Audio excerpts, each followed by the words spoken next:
Hello, I'm not in the best mood right now, so I'll cut to the chase immediately. The people behind the continued Sonic Eyes wiki had suspicions that DeathRipper, our new composer and coder for Frenzational, was just an alternative account of CrimsonHeat's. Initially planned to drop a document on Death, until they realized that it was actually just Crimson himself, and they backed out on it. Within the span of a few couple of months, Bro tried to gain back control over these characters by fulfilling the same role he had previously. 2 months ago, Shadina predicted his downfall. It's incredibly insane. It kind of feels like a redemption arc for them at this point. I can't really put into words how mad I am about all this. At this point, I'm just incredibly upset, just tired of having to deal with something like this over and over and over again. And this is for like the third time something like this has happened. At this point, Crimson, Death, whatever the hell have you, has affected my view on Pulse as a whole.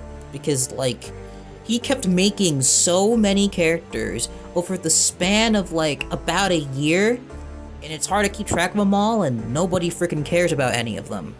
Also, I find it incredibly suspicious that Cage Mushka was only brought up last January, and then 2 months later, DeathRipper shows up, and it's just like, hey, make a redesign for him. I'm connecting him to my Horror Mario derivative character, or whatever. As much as I hate the situation, I'm just gonna reaffirm the fact that there's a bunch of cool people who've, bothered to take the time to engage with the characters I have owned and reworked over time.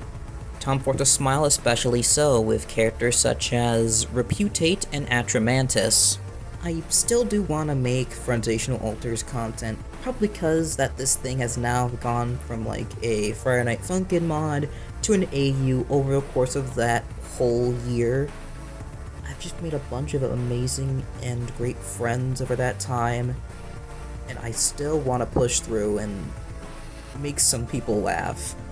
As for the characters created within this Crimson alt account type thing, Exheathalos is one of them. He has a whole universe dedicated to him. I gave that to Squeaky Clean and Pandora. Tanuki Killer is now owned by me, and a menace tick called Minato is being shot in the back of the head right now. The original creators of Menace do not want this retake around. As for the Kirby EXEs, I have also gained ownership of those, and for the Mario Horror Brews, I gave all of them to Cyclops. I'm sure he'll find something to do with them. Anyway, this video's over. I'm gonna go and take a pretty short break.